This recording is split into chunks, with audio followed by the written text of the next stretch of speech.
जय जय रघुवीर समर्थ। डोळा पहावी रघुवीर मूर्ती, करणी पडावी रघुवीर कीर्ती। सदा घडावी रघुवीर सेवा, देवा असा छंद मला जडावा। मला वाटते त्वा अंतरी वसावे, तुझ्या दास बोधासी त्वा बोध व्हावे। अपत्यापरी पाववी प्रेम ग्रासा, महाराज या सद्गुरु रामदासा। ज्ञानेश्वराचाची अवतार झाला, म्हणून वदे नित्य ज्ञानेश्वरीला। भगवंत रूपे पाहतो समस्ता, नमस्कार माझा सद्गुरु यशवंता। सद्गुरुनाथ महाराज की जय। जय जय रघुवीर समर्थ।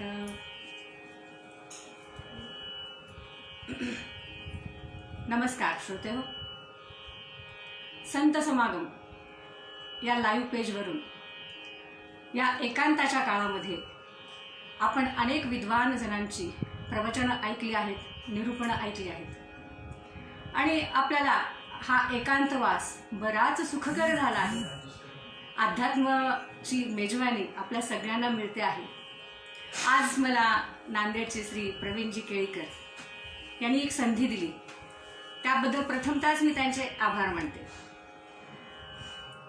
जगभरातील सगळ्या श्रोत्यांना माझा परत एकदा नमस्कार। आतापर्यंत ज्यांनी इथे निरूपण केले त्या सगळ्या संत विभूतींना माझा नमस्कार। माझे सद्गुरू त्यांना माझा प्रणिपात। आपण आजच्या विषयाकडे वळूया। माझ्याकडे विषय जो आलाय आजचा, सद्गुरू समर्थ रामदास स्वामी यांचे शिष्योत्तम, गुरु शिष्य परंपरा आणि त्यातील शिष्य। आपण बघूया गुरु शिष्य परंपरा।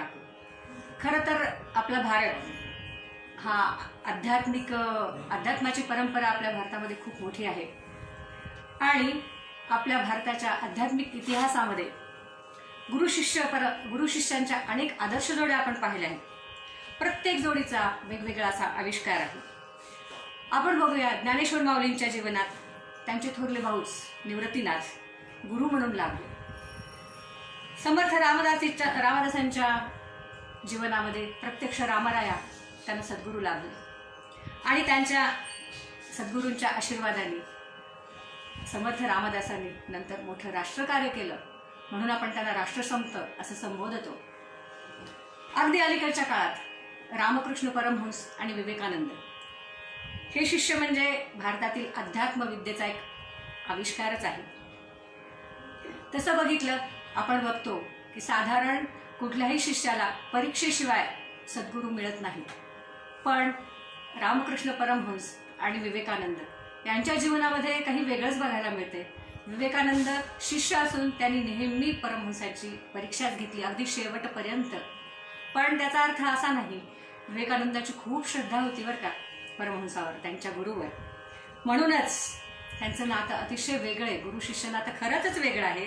गुरु शिष्य म्हणा किंवा देव आणि भक्त म्हणा, नातं वेगळं आहे, कारण या नात्यामध्ये प्रत्येक जण समोरच्याला मोठा करण्याचा प्रयत्न करतो। गुरु आपल्या शिष्याला मोठं बघण्याचा प्रयत्न करतो, त्याला अभिमान वाटतो माझा शिष्य मोठा झाला, तर शिष्याला माझा सद्गुरू किती मोठा आहे हे सगळ्यांना दाखवायचं असतं। आपण परवाच रामायण मालिकेमध्ये बघितलं, दासानुदास हनुमंत जेव्हा श्रीरामरायाच्या बरोबर असत, रामराया बोलताना त्यांच्या चेहऱ्यावरचे हावभाव आपण पाहिले सगळ्यांनी, की त्यांना किती अभिमान वाटायचा। बघा माझे प्रभू रामचंद्र कसं बोलतायत, बघा माझ्या रामचंद्रांना किती ज्ञान आहे। असंच काहीसं.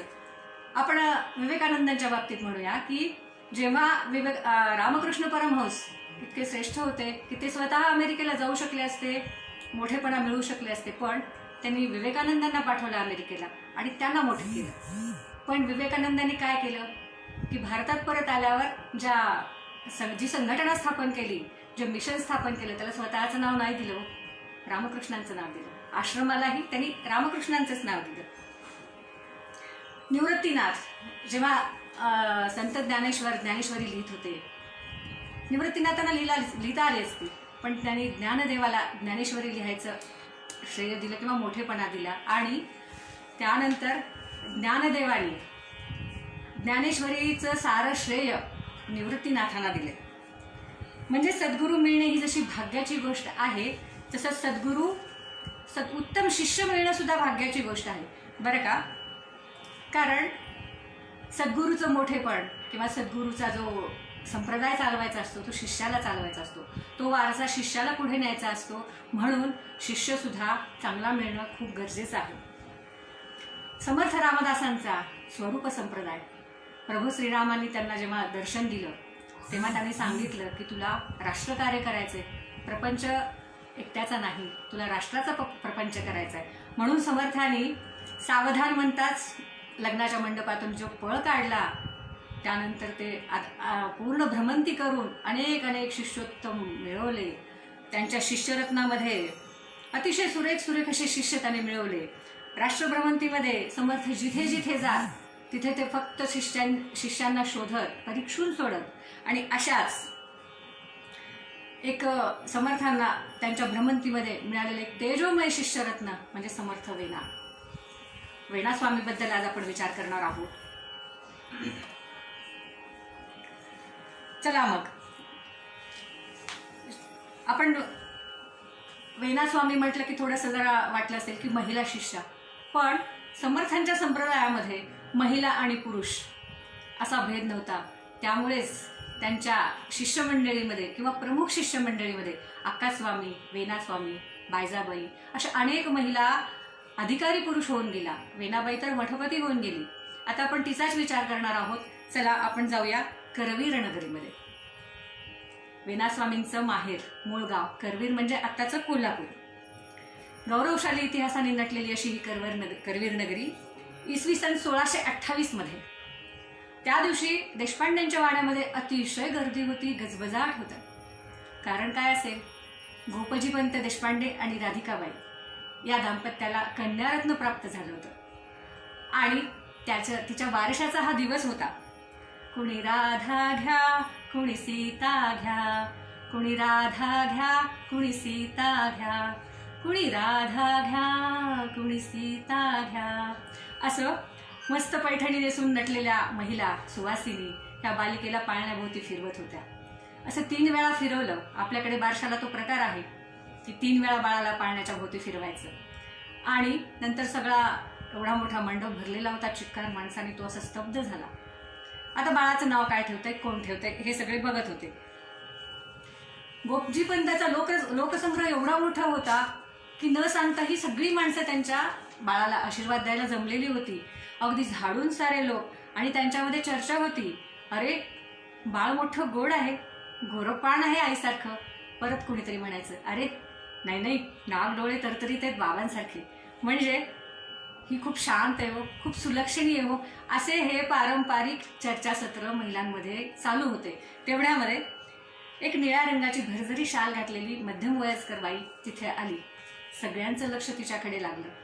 ती या बाळाची आई म्हणजेच राधिकाबाई होती. तिने सांगितलं अगदी खणखणीत आवाजामध्ये, वेणाला पाळण्यात ठेवा.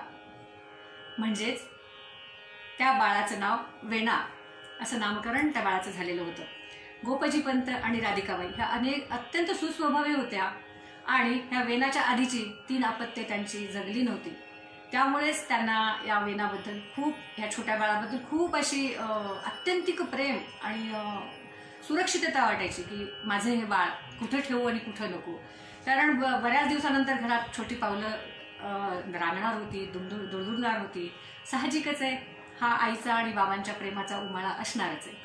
ही छोटी वेणा मग हिचं बारसं, मग बारसं केलं, त्यांनी कुणाला बोलवलं नाही, पण त्यांच्या प्रेमामुळं, अत्यंतिक प्रेमामुळे सर्व लोक न सांगताही त्यांच्याकडे आले आणि घरचं कार्य असल्यासारखं राबू लागले. हो, हे खूप महत्वाचं आहे बरं का, की आपण आपल्या पैशाच्या तोऱ्यामध्ये माणसं नाही जमू शकत, पण आपल्या सुस्वभावी बोलण्याने अनेक माणसं जोडतो. आणि तो सुस्वभाव गोपजी पंत आणि राधिकाबाईंच्यात होता. बहुतेक तोच वेनाने उचलला नंतर. आणि त्यामुळे सगळीकडे गडबड चालू होती, स्वयंपाकाची तयारी होती. वेनाला मात्र काही देणं घेणं नव्हतं. छोटंसं बाळ, ती गोंडस, पण त्याही वेळेस ती अशी निर्विकार होती. ती एक 5 मिनिट फक्त पाळण्यात थांबली असेल, त्यानंतर याच्या कडेवर, त्याच्या खांद्यावर, त्याच्या मांडीवर असाच तिचा पूर्ण दिनक्रम राहिला होता. म्हणजे कौतुक. या गोष्टीतून आपल्याला सांगायचं की सगळ्यांची, ती एवढं छोटं बाळ होतं पण सगळ्यांची लाडकी झाली होती. तिला सगळेच जण कुठे ठेवू कुठे नको असं करत होते. आणि आईबाबांचं तर विचारूच नका, ते लाडाचं पिल्लू होतं त्यांचं, त्यामुळं सतत त्यांची नजर तिच्यावर होती. सगळा दिवस असाच गेला. आणि त्यानंतरही गोपिकाबाई आणि गोपजी पंत आणि राधिकाबाई यांना पूर्ण दिवस त्यांचा वेनामध्येच जात असे. छोटं बाळ घरात असलं म्हणजे काय त्रिधार तिरपीट उडते आपल्याला माहितीच आहे. साहजिकच त्यांचा पूर्ण दिवस वेनामध्ये जात असे. अशी ही वेना बघता बघता 6 वर्षाची झाली.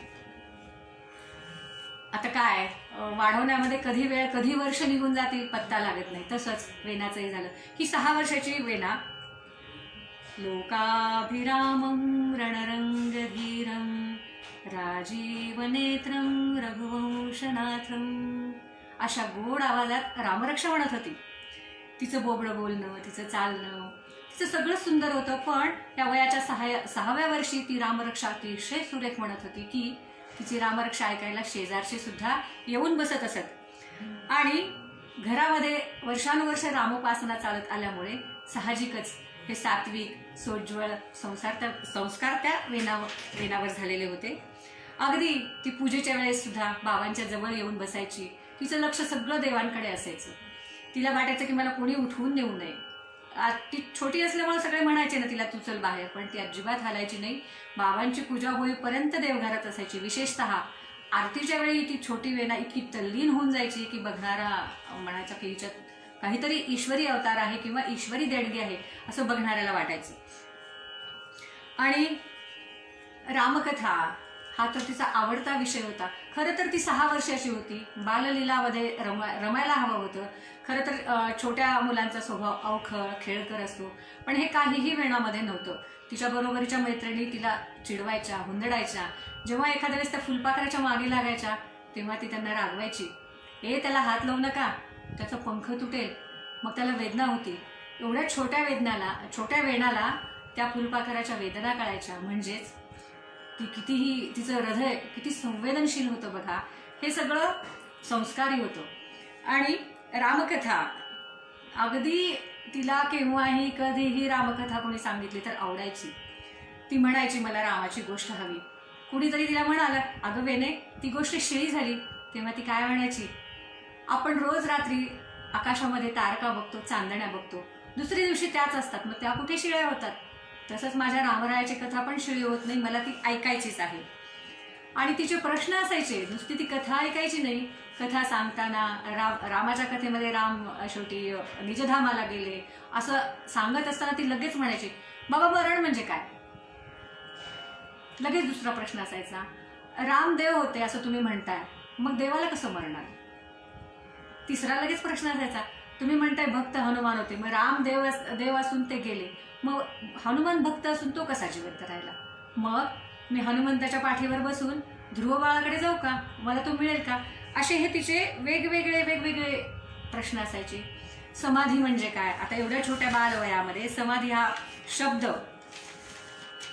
उच्चारता तरी येतो का मुलांना किंवा लक्षात तरी राहतो का. पण तिचे हे बालसुलभ प्रश्न नसायचे, फक्त बालवयात आलेले मोठेपणीचे, मोठ्या लोकांना आश्चर्यचकित करणारे असे प्रश्न असायचे.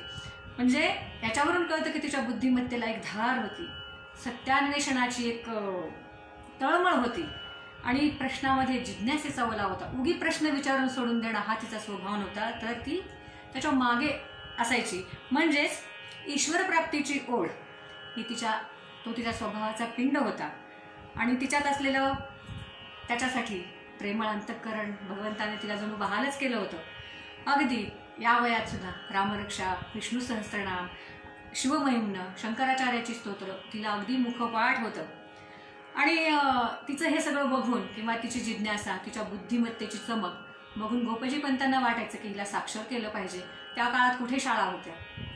त्यामुळे गोपजी पंतांनी तिला आपल्याच वाडीतले किंवा वाड्यातले एक पत्की नावाचे शिक्षक, म्हातारे ग्रस्त होते पण आचार्य होते, त्यांना तिला शिकवण्यासाठी घरी बोलवायचे. आणि मग तिच्या प्रज्ञेचा प्रकाश बघण्यासाठी किंवा सर्वत्र पसरावा याच्यासाठी तिला शिक्षण सुरू झालं. शिक्षण ते कसं, ती एवढी छोटी पण त्या आचार्यांची वाट बघत असायची. आचार्य यायची वेळ झाली की ती त्यांच्यासाठी गालीच्या अंथरून त्याच्यावर पाठ टाकायची. शेजारी सुंठ गोळी त्यांना ठसका येऊ नये, पाण्याचा तांब्या पेला ठेवायची आणि दाराशी वाट बघत बसायची. खरं तर आजकालच्या मुलांना आपण ट्युशनला पाठवतो तेव्हा त्यांना सोडायला जावं लागतं, आणायला जावं लागतं. आणि कधी कधी आई कंटाळा आला म्हटलं की आपणही म्हणतो बरं ठीक आहे. पण त्या काळी आईबाबांचा तर नव्हता, हिलाच इतकी उत्कंठा असायची शिकायची. त्यामुळे कंटाळा हा शब्द बहुतेक तिच्या कोशातच नसावा. त्यामुळे वेना त्या आचार्यांची वाट बघायची. मग त्यांच्याकडून तिने ग भ म सगळं शिकलं. आणि त्याच्यानंतर ती कथा, पोथ्या वेगवेगळ्या आचार्याकडून शिकायची. आणि शेवटी जाता जाता अगदी ते उठून निघाले की त्यांचा हात पकडायची आणि आपल्या गोड स्वरात म्हणायचे, आजोबा रामाची गोष्ट राहिलीच ना आज. म्हणजे परत फिरून त्या रामरायाच्या गोष्टीवर यायची. आणि आजोबांनाही तेच पाहिजे असतं. त्यांना त्यांचा वेळ कसा जायचा कळायचं नाही, तरी सुद्धा त्यांना वेनाकडे यायची ओढ असायची. कारण एवढी चुनचुनीत शिक्षा कुणाला नको असेल.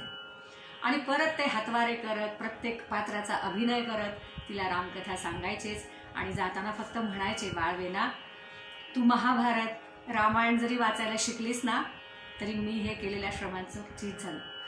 तो त्यांचं बोलणं संपेपर्यंत लगेच म्हणायचे, मग आजोबा बाबांना सांगा ना त्या पोथ्या आणून द्यायला. 6 वर्षाच्या वेनाला पोथ्या कशा कळतील.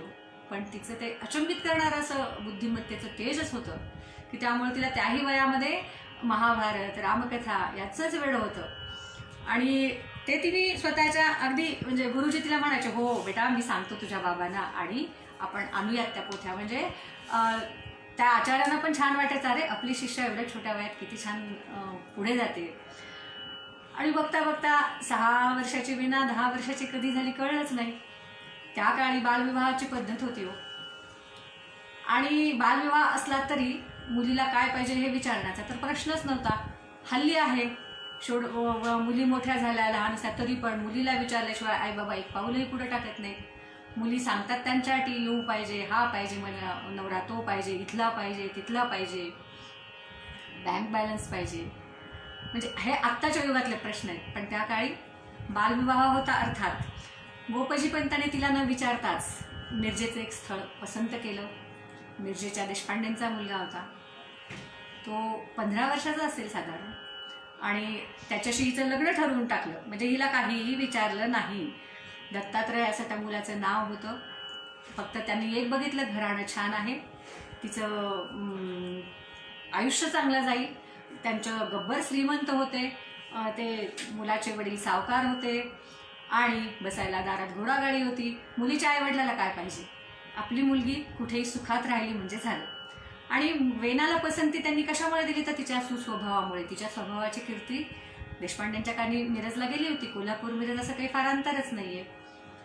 मग त्यांची पसंती म्हणजे आईबाबांची पसंती एकमेकांच्या झाली आणि हिचं लग्न ठरलं. खरं तर तिला हे लग्न वगैरे मान्यच नव्हतं.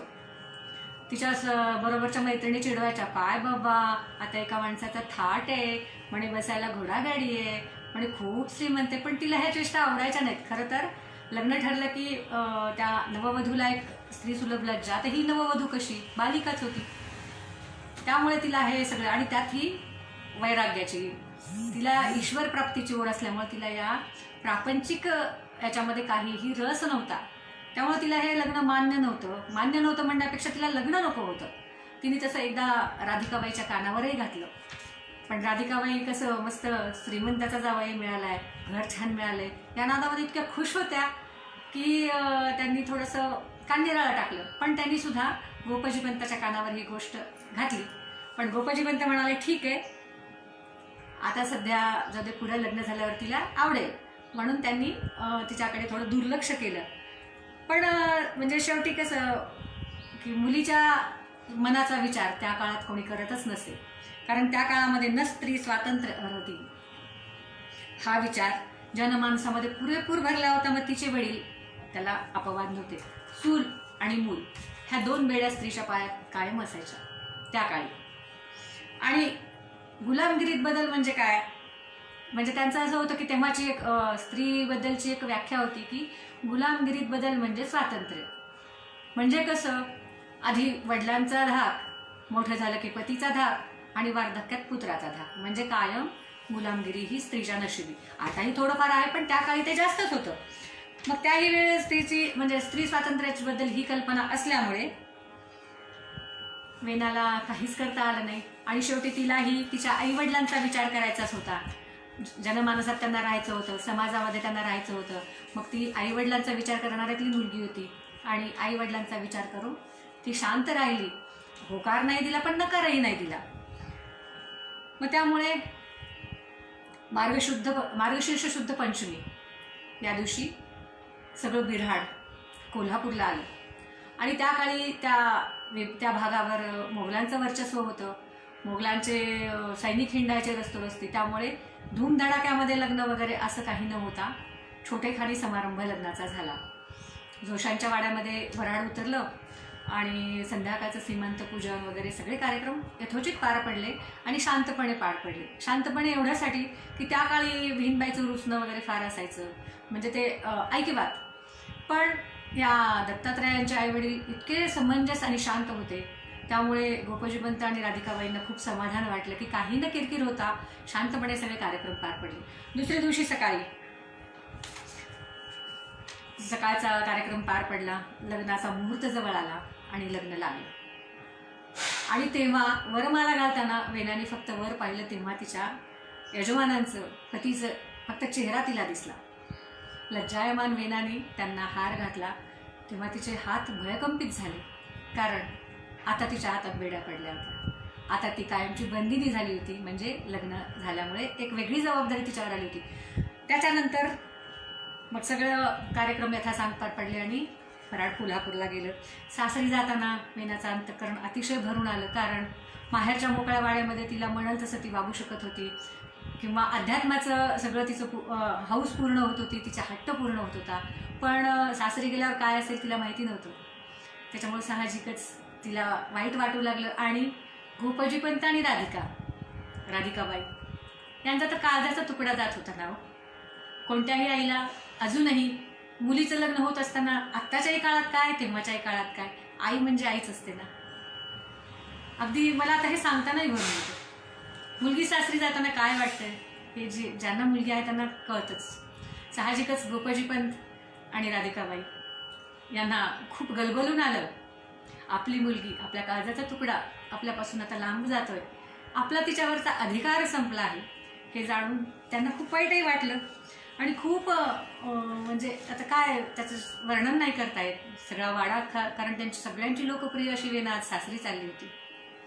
जेव्हा ती सगळ्यांना नमस्कार करून वाड्याच्या उंबरठ्याशी आली, कोठ्यातल्या वासराने दावं तोडून तिच्यापर्यंत यायचा प्रयत्न केला. ते आलं म्हणजे मुक्या प्राण्यावर सुद्धा वेनाची किती माया होती यावरून दिसून येतं. माणसंच नाही तर तिने पशु पक्षी प्राणी ह्या सगळ्यांना आपलंसं केलं होतं. एवढं तिचं कोमल हृदय होतं. ते सगळं बघून सगळ्यांचंच ते वातावरण, ते प्रसंग बघून सगळ्यांनाच इतकं वाईट वाटलं. तो प्रसंग आता नुसता बोलतानाही माझ्या अंगावर काटे येत आहेत की तो प्रसंग कसा असेल. वासरू सुद्धा रडते, गाय रडते, माणसं तर रडणारच. अशी ही सुकुमार कोमल हृदयाची वेना सासरी निघाली होती. जेव्हा ती घोडा गाडीत बसली तेव्हा मात्र तिचा बांध सुटला आणि सासूबाईच्या मांडीवर डोकं ठेवून ती उकसाउकशी रडू लागली. तेव्हा तिला कळलं, अरे आता आपण खरंच निघालो, आता आपण बाहेर लोकांच्या बरोबर लोकांच्या घरी जातोय. आणि त्या काळी काय लग्न जमलं आणि येणं जाणं हे असं काही नसायचंच. ती पहिल्यांदाच आईबाबांना सोडून त्या वाड्याच्या बाहेर, मिरजेच्या बाहेर, कोल्हापूरच्या बाहेर मिरजेला जात होती. पहिल्यांदाच अशी निघत होती. त्यामुळे साहजिकच तिचा बांध सुटला. तिला खूप रडू आलं. सासूबाईने तिला मायाने थोपटलं. त्या म्हणाल्या, रडू नकोस, आम्ही पण तुझीच माणसं आहोत. त्यामुळे थोडासा तिला धीर आला आणि ती थोडी शांत झाली. पण शांत होत असताना तिने विचार केला, जगात कुणी कुणाचं नसतं. त्या म्हणतायत तरी आपण आपले एकटेच, असा तिचा विचार त्यावेळेस झाला. लग्नानंतर कोल्हापूरला गेल्यावर बाकीचे सगळे संस्कार झाले. त्या काळात तिने जे काय 4-5 दिवस फक्त राहिले, त्या काळी जास्त मुली सासरी राहत नसत. लग्नानंतर एक 8-10 दिवसामध्ये परत वेना माहेरपणाला कोल्हापूरला आली. एक 2-4 दिवस गेले असतील. त्या दिवशी रात्रभर भालू कुत्रा, तिचा आवडता, रडत होता. वेना 1-2दा जागी झाली, पण तिला काही कळेच ना, हा भालू का रडतोय. कुणीतरी त्याला रागवलं, तेही ऐकलं तिने, पण ती झोपी गेली. त्याच्यानंतर सकाळी जेव्हा ती गोठ्यात गेली, गाय अक्षरशः ओरडत होती. गाय फक्त हंबरते आपल्याला माहिती आहे, पण ती इतकी ओरडत होती की ते कानाला ऐकायलाही कसं तरी वाटत होतं. खरं सांगायचं तर तिचा तो आक्रोश होता, पण वेनाला तो कळला नाही. वेनाला वाटायला काय झाले, वासरू तर इथंच आहे, पण गाय अशी का ओरडते. बालसुलभ तिने थोडं लक्ष न देता धारा काढल्या आणि ती घरात आली. वेना तेवढ्या छोट्या वयात सुद्धा धारा काढायची. घरात आल्या आल्या दारासमोर एक घोडागाडी थांबली. खरं तर वेनाने धारा काढताना घोड्यांचे आवाज ऐकले होते, पण ती म्हणाली असेल कोणीतरी, तिने काही लक्ष दिलं नाही. मग जेव्हा घोडेस्वार आत आला तेव्हा गोपजीपंत आणि राधिकाबाई यांना आश्चर्य वाटलं की मिरज येऊन कसा काय आला हा, का वेनाला न्यायला आला की काय. गाडीवान आला आणि म्हणाला, दत्तात्रय बाबूंची तब्येत लई बिघडली हाय, तुम्हासनी सांगावा धाडल्यात, चला बिगी बिगी. अरे दत्तात्रय तर तरुण 15 वर्षाचा मुलगा, ह्याला काय झालं असावं. मग त्यांनी चौकशी सुरू केली की काय झालं होतं त्यांना. ताप तर त्यांनी सांगितलं फक्त ताप आलाय बघा, त्यांना लई बरं नाही. गड्याचं काय बोलणं. मग त्यांनी परत विचारलं दवाखान्यात वगैरे नेलं का, वैद्यांना दाखवलं का. तर त्यांनी सांगायचं टाळलं आणि धूर्तपणाने म्हणाला कसा, तेवढं सगळं कळत असतं तरी घोडे कशाला मी सांभाळले असते. म्हणजे त्यांनी उत्तर द्यायचं टाळलं, फक्त तातडीने निघा. यांना वाटायला बापरे, जावाई बापून झाले तरी काय. घोडेस्वाराला त्यांनी दूध दिलं आणि तातडीने सगळे निघाले. मिरजेला जाताना वाट काही संपत नव्हती, पण कोणी कोणाशी बोलत नव्हतं. वेनाला तर त्याचं काही नव्हतं, पण तिला एक कळत होतं की काहीतरी झालंय आणि आपण आता सासरी निघतोय, आपल्याला आता परत कोल्हापूरला मिरजेला जायचंय. पण ती शांत होती. जेव्हा ज्योतिबाचा डोंगर आला तेव्हा लक्षात आलं की आता मिरज जवळ आले. त्यांनी सगळ्यांनी ज्योतिबाला नमस्कार केला. गोपजीपंत फक्त म्हणाले, काय असेल ती बाला माझ्या जावयाची टोळू दे बाबा, त्यांची तब्येत चांगली होऊ दे. साहजिकच आहे, सासरे होते, त्यांना वाटणं साहजिक आहे. वेनाला मात्र काहीच हे नव्हतं. पण जेव्हा ते मिरजेला गेले आणि ब्राह्मणपुरीत गेले तेव्हा सगळे त्यांच्या तोंडाकडे बघत होते. आणि वाड्याजवळ गेले तेव्हा वाड्याच्या बाहेर माणसांची गर्दी होती, पण ती गर्दी अशी इतकी विषण्ण होती, एकमेकाच्या चेहऱ्याकडे बघत होते सगळे. हे उतरताच यांच्याकडेही बघू लागले. जेव्हा ते वाडा ओलांडून आत गेले तेव्हा बैठकीमध्ये पालथ्या घातलेल्या टोपल्याखाली दिवा मिळत होता. आणि वेनाला बघून तिच्या सासूचा बांध तुटला. वेनाला थोडा वेळ काही कळलंच नाही, पण नंतर लक्षात आलं की तिचे पती नाहीयेत, म्हणजे ती विधवा झालीये. काय भयानक प्रसंग असेल.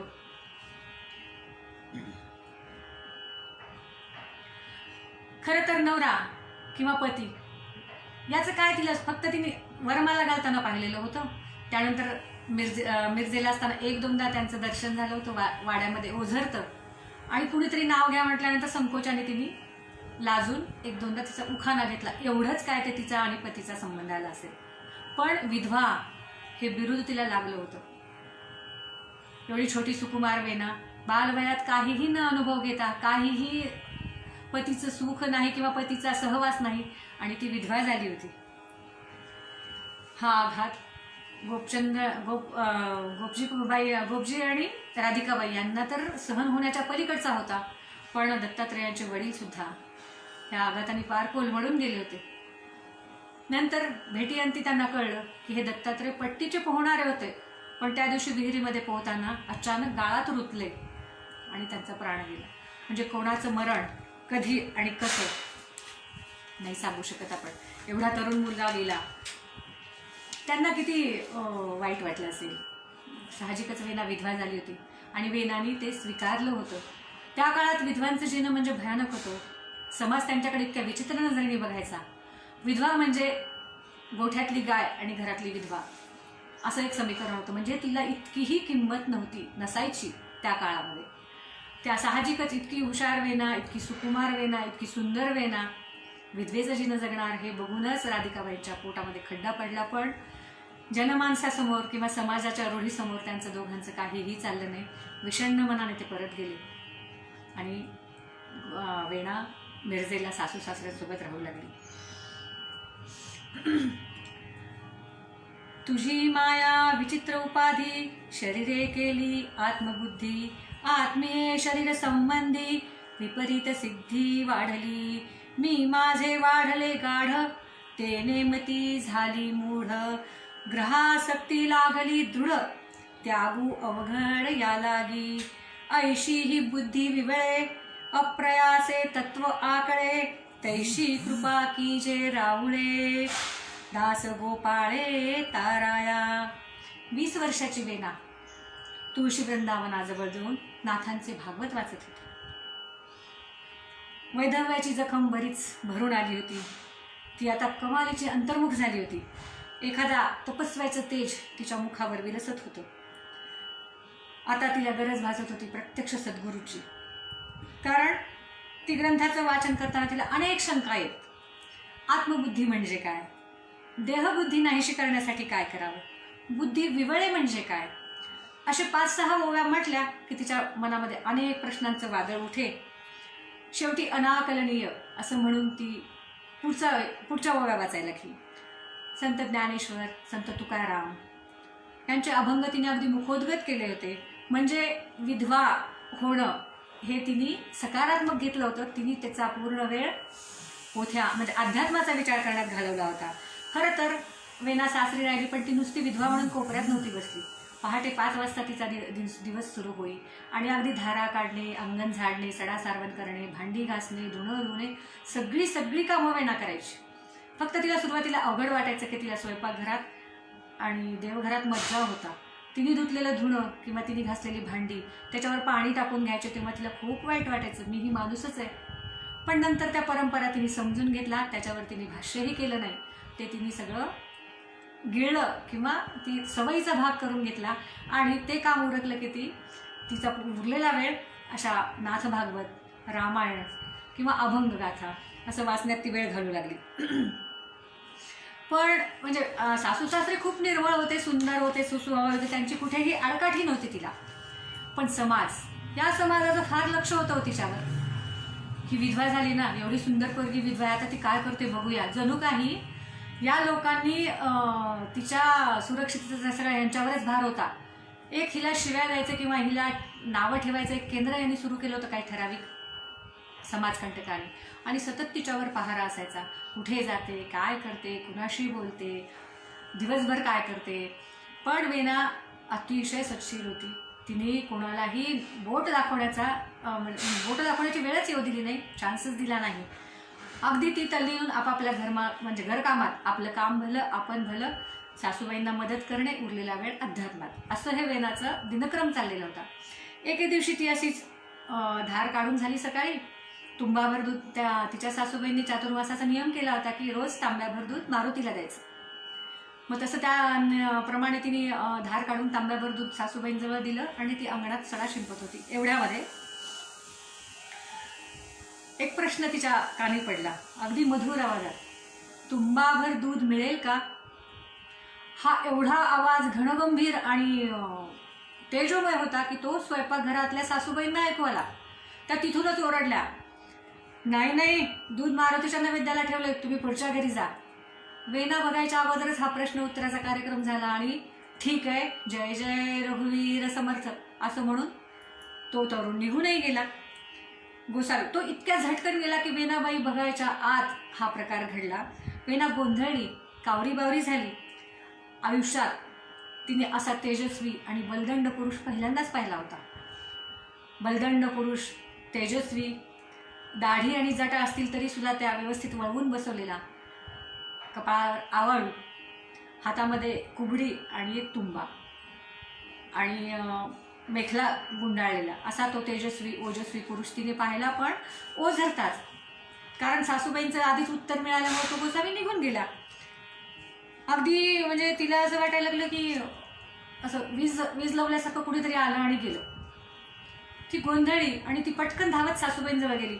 अहो सासूबाई, साक्षात मारुतीचा अवतारच आला होता हो.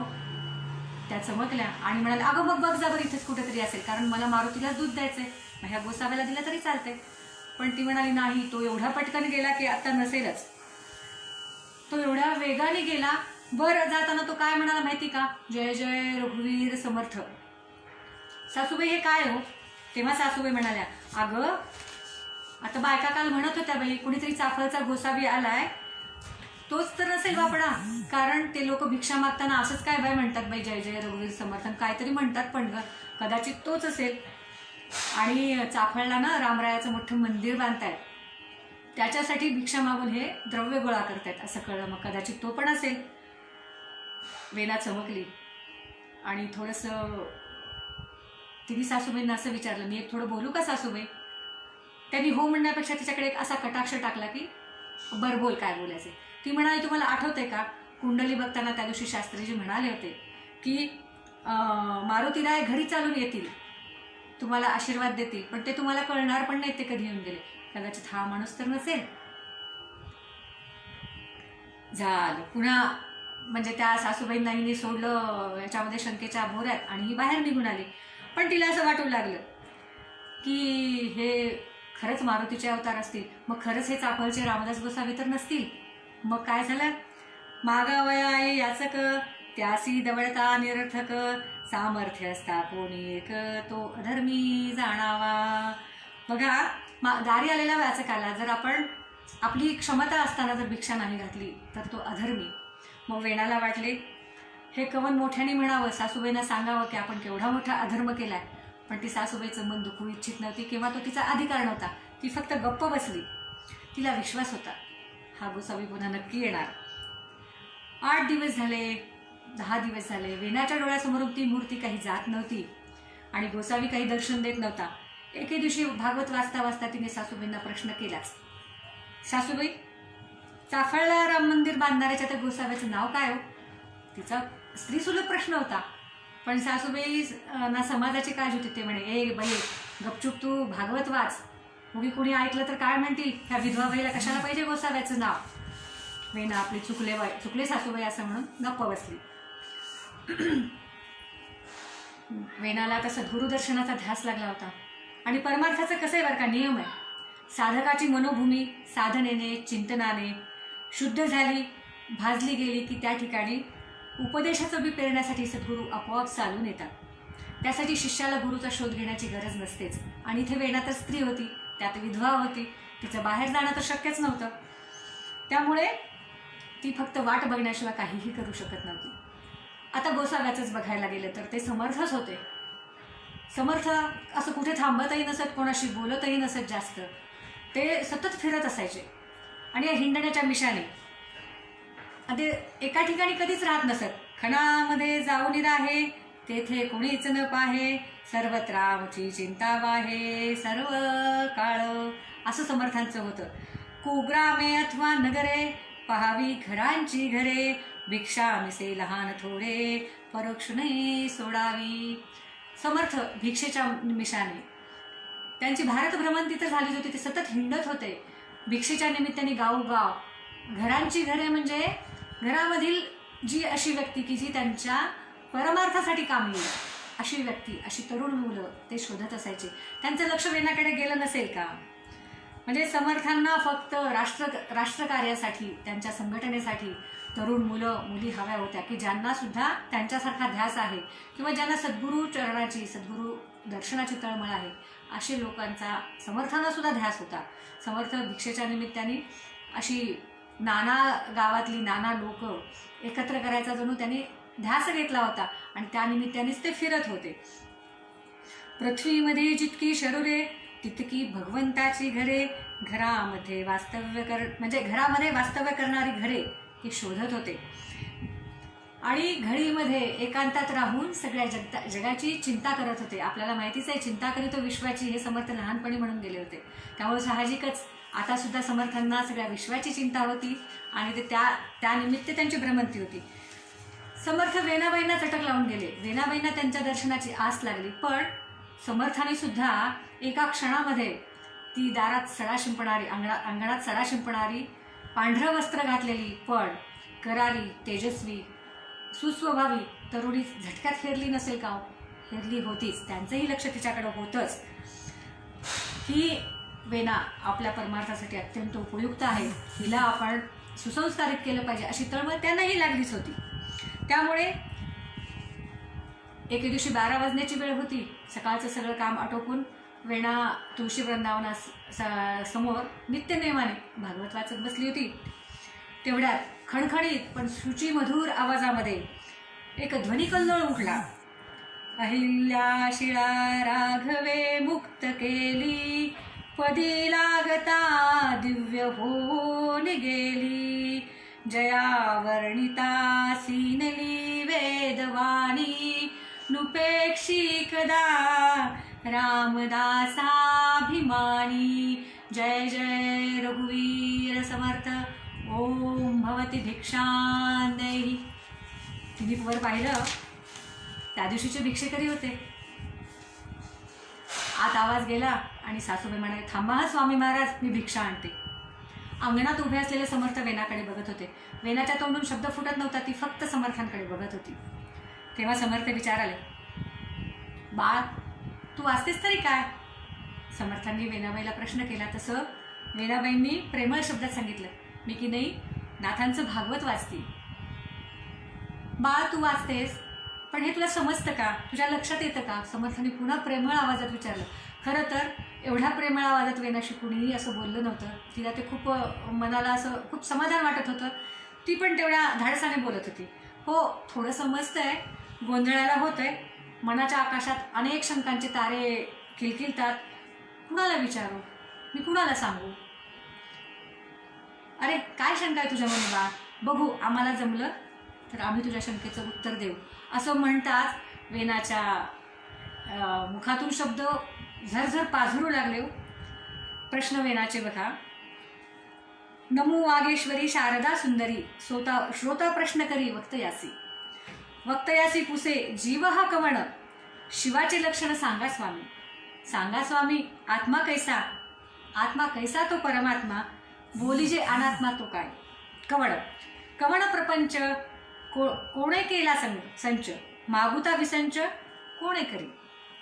स्वरूप ते माया, नाही कोणती अविद्या, सांगिजे जी विद्या, कैसे आहे आद्याचे स्वरूप. स्वरूप ते माया, कैसी मूळ माया, ईस चाळवाया कोण आहे. कैसे आहे शून्य, कैसे ते चैतन्य, समाधान ते कवने. कवन जन्मला, कोणा मृत्यू आला, बद्धमुक्त झाला तो कवण. कवण जाणता, कोणाचीही सत्ता, मोक्ष हा तत्वता कोण सांगा. सांगा ब्रह्मगुण, सगुण निर्गुण, 25 प्रश्न असे केले. म्हणजे एकदा समर्थाने प्रश्न विचार असं म्हटलं की वेणाच्या मनातले आत्तापर्यंतचे जे सगळे प्रश्न ते भराभर एखाद्या गंगेच्या प्रवाहासारखे मुखातून तिच्या पाझरू लागले. वेणाबाईचे प्रश्न ऐकून समर्थ अगदी थक्क झाले. कौतुकाने म्हणाले, बाळ नाव तरी काय तुझं? ती म्हणाली, या देशपांडेंची सून वेणा. समर्थ म्हणाले, व्यासंग तर बहुत आहे, तू कुणी सामान्य मुलगी नाहीस. कारण आम्ही खूप हिंडलो, खूप फिरलो, पण असं एवढ्या छोट्या वयात हे असामान्य ज्ञान आम्ही आजपर्यंत पाहिलं नाही. मुली तुझा अधिकार काही वेगळाच आहे. समर्थाच्या या स्तुतीने वेणा थोडी संकोचली, थोडी लज्जायमान झाली. समर्थ आपल्या अमोघ वाणीने तिच्या प्रश्नांची उत्तरं देऊ लागले. बघा, सद्गुरू मिळाल्यावर किंवा योगायोग जर असला, मणिकांचन योग, तो हा होता वेणाच्या आयुष्यातला. समर्थ म्हणतात, नमू वेद माता, नमू त्या अनंता. प्रश्न सांगो आता श्रोतयाचे. श्रोतयाचे प्रश्न. जीव हा अज्ञान, जया सर्वज्ञान तोच शिव. शिवपर आत्मा, त्यापर परमात्मा, बोलीजे अनात्मा अनुर्वाच्य. वाच्य हा प्रपंच माईक जाणावा, घडामोडी देवापासून या. विषय अविद्या, त्याला विते विद्या, निर्विकल्प आद्याचे स्वरूप. कल्पना हे माया, तत्वमूळ माया, यासी चाळावया चैतन्याची. नकार ते शून्य, व्यापक चैतन्य, ईश्वर अनन्य समाधान. जीव जन्मला, जीवा मृत्यू आला, बद्धमुक्त झाला तोची जीव. ईश्वर जाणता ईश्वराची सत्ता, मोक्ष हा तत्वता ईश्वराची. ईश्वर निर्गुण चेष्टवी सगुण, तेची ब्रह्मखुण दास म्हणे. दास म्हणे सर्व मायेचे करणे, मिथ्यारूप जाणे अनुभवी. हे समर्थाचे बोलणे, हे समर्थांचं उत्तर. जसं मधमाशी कणाकणाने मध गोळा करते ना, तसं वेणा आपल्या स्मृतीमध्ये, आपल्या बुद्धीमध्ये समर्थांचं बोलणं असं टिपत होती, अंतःकरणामध्ये साठवून घेत होती. सगळं समजत होतं असं नाही. वाक्प्रवाह थांबताच समर्थाकडे पाहताना तिला असं वाटलं की एक तेजोमय ब्रह्मबोलच आपल्यासमोर उभा आहे. म्हणजे इतकं तिला तो असा साक्षात्कार झाला. आणि समर्थ थांबले तेव्हा ती तर कसं विचारायचं आपण कोण, कारण तिला ती जिज्ञासा होती. एवढ्या सगळ्या प्रश्नांची उत्तरं दिले. हे अधिकारी पुरुष आहेत, पण कोण, पण कसं विचारायचं. तिने बघा तेवढ्या क्षणामध्ये तिच्या लक्षात आलं दास म्हणे. ती लगेच म्हणते दास म्हणजे कोण. समर्थांना तिच्या चातुर्याचं खरंच कौतुक वाटलं. ते म्हणाले दास म्हणजे चाफळचा, रामाचा दास. असं बोलणं होईपर्यंत सासूबाई भिक्षा घेऊन आल्या होत्या.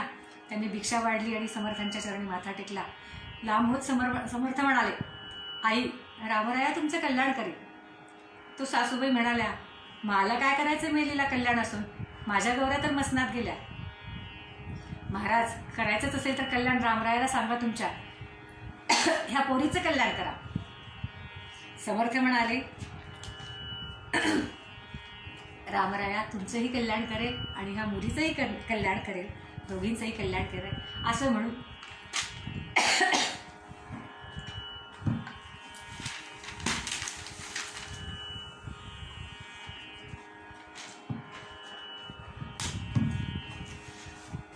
समर्थ निघाले.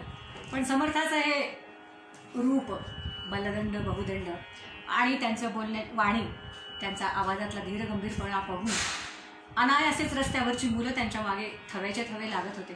चालता चालता समर्थ मुलांनाही बोलायचे, काय रे मुलांनो, व्यायाम करता का. मुलं गप्प राहायची. गोष्टी येतात का, परत गप्प राहायची. तुम्हाला छान व्हायचंय ना, देशांची सेवा करायची नाही, या मग मारुतीच्या मंदिरात संध्याकाळी, तुम्हाला मी व्यायाम शिकवतो, गोष्टी सांगतो. म्हणजे या निमित्ताने मुलंही गोळा करायची आणि मुलांना गोष्टी सांगायची. असंही समर्थांचं चाललेलं होतं. त्यानंतर समर्थ निघूनही गेले असतील. काही कारणासाठी वेणा परत कोल्हापूरला तिच्या माहेरी आली. आणि माहेरी आल्यावर 1-2 दिवसांनी तिने सकाळी दवंडी ऐकली. ऐका हो ऐका, वासुदेव बोलतोय. आज संध्याकाळी अंबाबाईच्या देवळात आरती झाल्यावर चाफळच्या रामदास गोसाव्याचं कीर्तन हाय हो. रामदास गोसावी शिवाजी महाराजांचे गुरु, समदे जण देवळात या हो. असं दवंडी ऐकली तिने.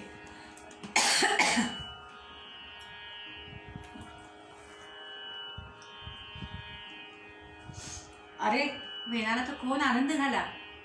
म्हणजे आपल्याला ज्यांनी ब्रह्मज्ञान दिलं, ब्रह्मज्ञान नाही, आपल्या प्रश्नांची उत्तरं ज्यांनी दिली, असा हा रामदास गोसावी इथे आलाय. म्हणजे चला आपल्याला समर्थांचं कीर्तन ऐकायला मिळणार. ती आईकडे गेली, कारण त्या काळी विधवा अशा बाहेर जात नसत. मग तिने आईच्या कानावर घातलं, आई आज कीर्तन आहे म्हणे. आई म्हणाली हो, तुझे वडील जाणार आहे. ती म्हणाली आई आपणही जाऊयात ना कीर्तनाला. तसं आई, माझं मेलीचं काय काम आहे, माझं आपलं रांधावाडा उष्टे काढा एवढंच चाललेलं असते, मला नाही काही कळत त्यातलं. मग वेणानी मिरजेत घडलेल्या कथा सांगितली, तो प्रसंग सांगितला.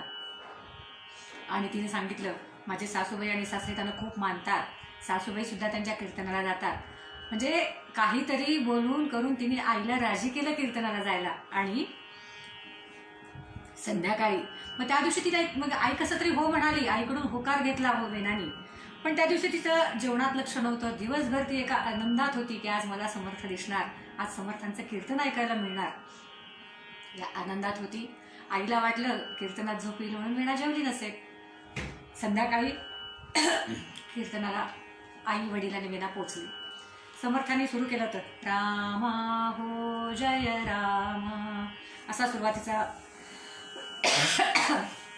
अभंग म्हणण्यास समर्थांनी प्रारंभ केला होता.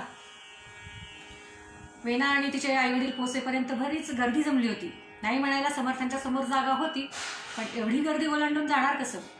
आता कुठेतरी इथेच बसावा हा विचार करत वेना आणि तिच्या इकडे तिकडे बघू लागली. तेवढ्यात एक तरुण मुलगा चुणचुणीत असा पुढे आला आणि त्यांना म्हणाला, तुम्ही मिरजेच्या ना? समर्थांनी तुम्हाला पुढे येऊन बसायला सांगितलं. ती म्हणाली, तुमचं नाव काय? माझं नाव उद्धव.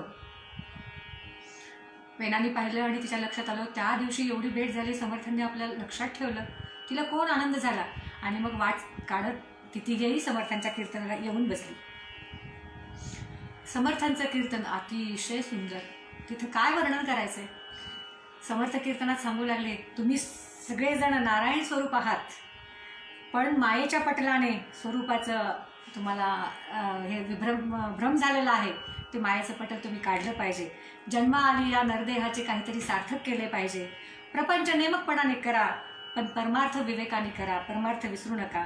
पण प्रपंची जो खोटा म्हणजे प्रपंच चांगला करा, प्रपंची जो खोटा तो परमार्थी अप्रमाण.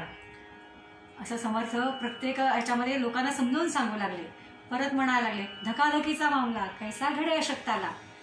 म्हणजे तुम्ही सशक्त झालं पाहिजे, यासाठी तुम्ही व्यायाम केला पाहिजे. समर्थ आपल्या कीर्तनातून हा उपदेश लोकांना करू लागले, समाज मनाला जागवू लागले. आपल्या धर्माचा तुम्ही अभिमान बाळगला पाहिजे. स्वधर्मे निधनम श्रेय ही श्रीकृष्णाची शिकवण आपल्या चित्ती तुम्ही ठसवली पाहिजे. जे जे आपण अशी ठावे ते सकलाशी सांगा. सकळ लोक शहाणे करून सोडा. उदंड तीर्थाटन करा. नरदेहाची पूजा हीच ईश्वराची पूजा आहे असं समजून भुकेल्याला अन्न द्या. गरिबाला मदत करा. म्हणजे समर्थ अगदी तळमळीने समाजहित सांगत होते. समाजाचा उत्कर्ष व्हावा ही समर्थांची तळमळ होती आणि ती त्यांच्या कीर्तनात दिसून येत होती. आणि शेवटी समर्थ म्हणायचे, रघुनाथ स्मरणी कार्य करा. म्हणजे रघुनाथाचं स्मरण करून जर तुम्ही ते काम केलं तर ते सिद्धीला जाईल. म्हणजे समर्थ समाज मनामध्ये अध्यात्माचा सुद्धा विचार बीज रोवत होते आणि अध्यात्म आणि समाजकारण असं दोन्ही लोकांना करायला ते उद्युक्त करत होते. रोज कीर्तनाला जाऊ लागले हे लोक. आणि गोपजीबाई आणि राधिकाबाईंना अतिशय कीर्तन आवडू लागलं. गोपजी अत्यंत प्रभावित झाले. त्यांना समर्थांचा अनुग्रह घ्यावा असं वाटू लागलं मनापासून. आणि समर्थांना विनंती केली त्यांनी आणि समर्थांनी होकार दिला. मग गोपजीबाई, राधिकाबाई आणि वेणासर असे तिघजणही अनुग्रह घ्यायला तयार झाले. त्या दिवशी समर्थाकडून अनुग्रह मिळणार होता. सगळी पूजेची तयारी वेणाने केली होती, सांगायलाच नको. अगदी अंगणामध्ये सगळीकडे फुलं अंथरून मध्यभागी गालीचा टाकला होता. त्याच्यावर समर्थांना बसण्यासाठी पाट टाकला होता. पुढे सगळी तयारी पूजेची तिने वेणाने करून ठेवली होती आणि ती वाट बघत होती. तोच सदा देव काजी झिजे देह जाचा, सदा राम नामे वदे नित्य वाचा, स्वधर्मेची चाले सदा उत्तमाचा, जगी धन्य तो दास सर्वोत्तमाचा. जय जय रघुवीर समर्थ. समर्थ आले. ह्या दोघांना पाद्यपूजा करायची होती पण समर्थांनी नकार दिला. उगाच आमच्या संन्यासांना ही सवय नका लावू, मला पाद्यपूजा नको म्हणून असं अगदी विनम्रपणे नकार दिला. आणि ह्या तिघांना त्यांनी अनुग्रह दिला.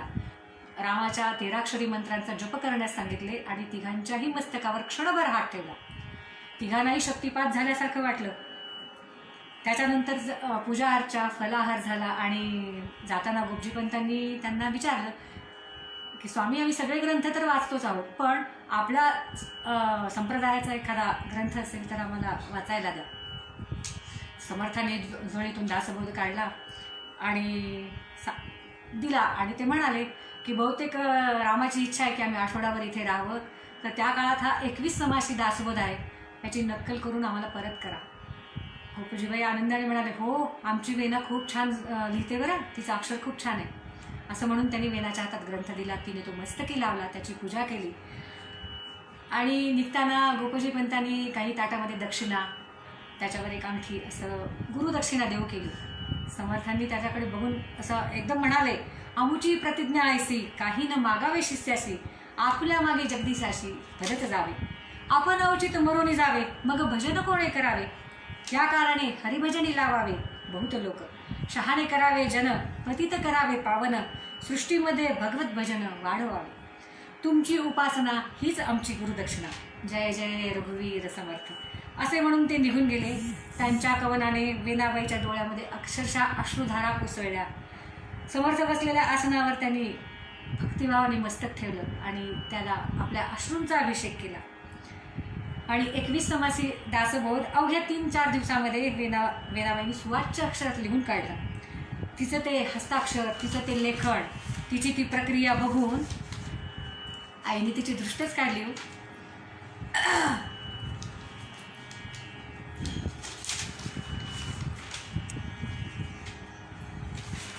पण जेव्हा वेणा समर्थांच्या कीर्तनाला जायची तेव्हा समाज बांधवांना ते बघवत नव्हतं. कारण समाजात काही लोक असतात विघ्न संतोषी, त्यांना असं कोणी काय लगेच कळतं हो कुठे काय चाललंय, म्हणजे चांगलं काही कळणार नाही पण वाईट म्हणता येत नाही, पण असं त्यांच्या दृष्टीने नावं ठेवण्यासारखं कुठे काय चाललंय हे लगे हिरतात. बघा देशपांड्याची पोर चालली गोसावड्याच्या कीर्तनाला आणि त्याचा अफळला सुद्धा लई बायका ठेवल्यात गोसावड्यानं. जणू ते अड्डाच झालं. चूल आणि मूल हेच फक्त तेव्हा माहीत होतं समाजाला. तेव्हा एखाद्या स्त्रीने असं कीर्तनाला जाणं किंवा अध्यात्म वाचन करणं त्या समाजाला पटणारं नव्हतं, पचणारं नव्हतं. म्हणून वेणाला खूप त्रास झाला. अगदी त्या कोल्हापुरामध्ये अशी निंदा नालस्ती केंद्र सुरू झाली की जिथे समर्थांचा आणि वेणांचा, धर्माची आणि समाजाची निंदा, जसं काही ह्या समाजाची चिंता त्या लोकांनाच लागली आहे आणि समाजाचं बरं वाईट हेच लोक फक्त बघणार आहेत. म्हणून त्या निंदा नालस्ती केंद्रांचं अक्षरशः संचलन करत होती. आपलं काम धाम सोडून फक्त तिथे येऊन टिंगल टवाळकी करणे हा त्यांचा धर्मच झाला. अगदी वेणा किती वाजता जाते यांची त्यांना कल्पना असायची आणि ती वाट बघत बसायची. वेणा चालली, पण ही वेणा खूप कणखर होती. तिने त्यांच्या बोलण्याकडे अजिबात लक्ष दिलं नाही. रामे विन मज कंठ वेणा हा तिचा ध्यास होता. कोण वंदिती कोण निंदिती वाच मी त्यांचा पाहिना. म्हणजे ती लक्ष देत नव्हती. कोणी निंदा कोणी वंदा, अध्यात्म श्रवण करणे हाच माझा धंदा, असं जणू वेणाचं चाललेलं होतं. हृदयी धरले सद्गुरु चरणा, प्राणांतीही विसंबना, वेणीचे निजधर्म रामची जीवन, होणार ते का सुख होईना. एवढंच नव्हे तर निंदकाबद्दल सुद्धा ती काय म्हणत, माता थोर की पाहता जनी, ते मला काही पृथक भाजनी, धन्य माझी निंदक जननी, जिव्हा क्रूर क्षीजे. म्हणजे तो तिचा एक परीक्षेचा काळ होता. समर्थाचा ध्यास, श्रीरामाचा ध्यास हे अगदी वेणाचं जीवनव्रत झालं होतं. आणि समर्थांच्या कीर्तनांच्या श्रवणाने तिची मेधाशक्ती, प्रज्ञाशक्ती जागृत झाली होती. ती आतून जरी कणखर जरी असली तरी आतून सुद्धा ती कठोर होती. तिचं वैराग्य असं प्रखरपणे बाहेर येत होतं. त्यामुळे तिने स्वतः सहन केलं. तिने हे समर्थाच्या कानावर घातलं नाही की लोक तुम्हाला आणि मला नावं ठेवतात. तेवढी तिची म्हणजे काय होतं, तशी तिची क्षमता होती की हे सगळं सहन करायचं. म्हणजे ही तिची तितिक्षा स्त्री सुलभ नव्हती, स्त्री जातीला शोभणारही नव्हती. पण या तितिक्षेमुळे अवघ्या स्त्री जातीस ती भूषण ठरली. समर्थाच्या अनुग्रहामुळे म्हणा किंवा तिच्या मेधाशक्ती जागृतामुळे तिने अनेक कवनं लिहिली. अगदी खूप अभंग रचना आठवण झाली की ती लिहायची आणि कपाटात ठेवायची. तिला काही स्मरलं की ती लिहायची आणि कपाटात ठेवायची. एके दिवशी ती नसताना तिच्या वडिलांनी सहज तिच्या कपाटाचं दार उघडलं तर त्यांना ती 2-4 कागदं बाहेर पडलेली दिसली. आणि म्हणजे ते समर्थाचा तिचा ध्यास तो बघून आज 10 दिवस झालं कीर्तन चालू होतं. आज शेवटचा दिवस होता आणि वेळेचं जरी संपलं असतं तर मलाही सांगितल्याशिवाय राहत नाही. शेवटचा दिवस होता म्हणून कीर्तनाला वेणा एकटीच निघाली. आणि निंदक आणि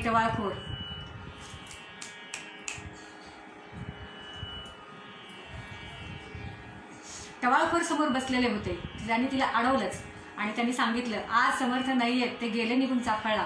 तरीही वेणा न डगमगता कीर्तनाला गेली. रात्रभर कीर्तन झाल्यानंतर रात्रभर, कारण तिने ठरवलं होतं आज समर्थ रामदास नाही आहेत, म्हणजे उद्यापासून नाही आहेत तर आज माझ्या प्रश्नांची उत्तरं मला मिळालीच पाहिजे. आणि कीर्तनानंतर दोघांची प्रश्नोत्तरं चालू झाली.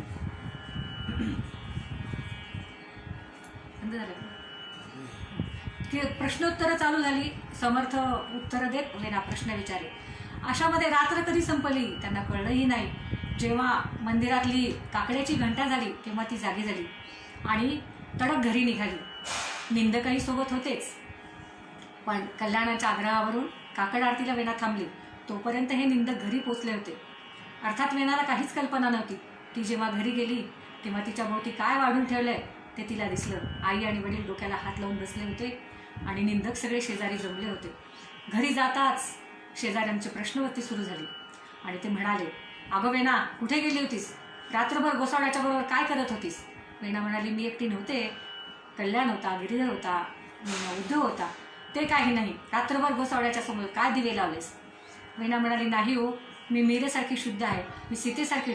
मीरेचं नाव कशाला घेतेस? म्हणे मीराला लोकांनी विषाचा पेला दिला तर तू पिणार आहेस का? ती म्हणाली, आणून द्या. आणि खरोखरच शेजाऱ्याने विषाचा पेला तिच्यासमोर ठेवला आणि तिने समर्थांचं नाव घेऊन ती म्हणाली पेला हातात घेऊन, जर मी खरंच समर्थांची शिष्या असेल, माझ्याकडून काही चुकलं नसेल तर हे विष मी पचवी. आणि तो विषाचा पेला तिने गटागटा गिळला. एक अर्धा तास झाला. वेना सुखाने आनंदी मनाने रामनामाचा जप करत होती. निंदक बसले होते. कुणी कुणी तर विष उतरवणाऱ्यांना फोन म्हणजे बोलवून ठेवलं होतं की आपल्यावर बला नको. पण वेनाचं काहीच नव्हतं. वेना आनंदात निमग्न होती. तेव्हा मात्र सगळे घाबरले आणि तेवढ्यामध्ये समर्थ अंतर्निष्ठांच्या खुणा अंतरिक जाणती या वेणी समर्थ प्रगटले. समर्थ आले तिथे आणि त्यांनी तो प्रकार पाहिला. आणि जेव्हा त्यांना कळलं की विषाचा प्याला वेनाने पिलाय आणि तेव्हा तिच्या आईवडील समर्थांच्या पायावर त्यांनी डोकं ठेवलं आणि ते म्हणाले की तुमच्यामुळे माझी वेना वाचली. तुम्हा कुणी म्हणजे अगदी की माझी वेना फक्त समर्थांमुळे वाचली. निंदकांना खूप वाईट वाटले. त्यांनी समर्थांना क्षमा याचना केली. तेव्हा समर्थ म्हणाले, आम्हाला नको, ज्यांना तुम्ही त्रास दिला त्यांची क्षमा मागा. आणि त्यांनी जेव्हा वेनाची क्षमा मागितली तेव्हा वेना म्हणाली, तुम्ही जे केलं ते खूप योग्य केलं. तुमचे माझ्यावर उपकार आहेत, कारण तुम्ही विषाचा पेला दिल्यामुळे मला माझ्या सद्गुरूंची माझी निष्ठा सिद्ध करता आली. उलट माझ्यावर तुमचे उपकार आहेत. जेव्हा समर्थ भिक्षा घेऊन निघू लागले, वेना स्वामींची आई त्यांना म्हणाल्या, भिक्षा घेऊन जा. समर्थ म्हणाले, आज शेवटचा दिवस आहे आणि भिक्षा तुमच्याच घरची घेणार आहे, पण आज मला माधुकरीची भिक्षा नकोय. आज मी भिक्षा मागणार आहे, ती तुम्ही द्याल का? वेनाचे बाबा म्हणाले, आनंदाने, अगदी तुम्ही माझा जीव जरी मागितला तरी तो मी ती देईन. तेव्हा समर्थ म्हणाले, तुमचा जीव घेऊन मी काय करू? द्यायचंच असेल तर तुमची वेना माझ्या जोडीत घाला.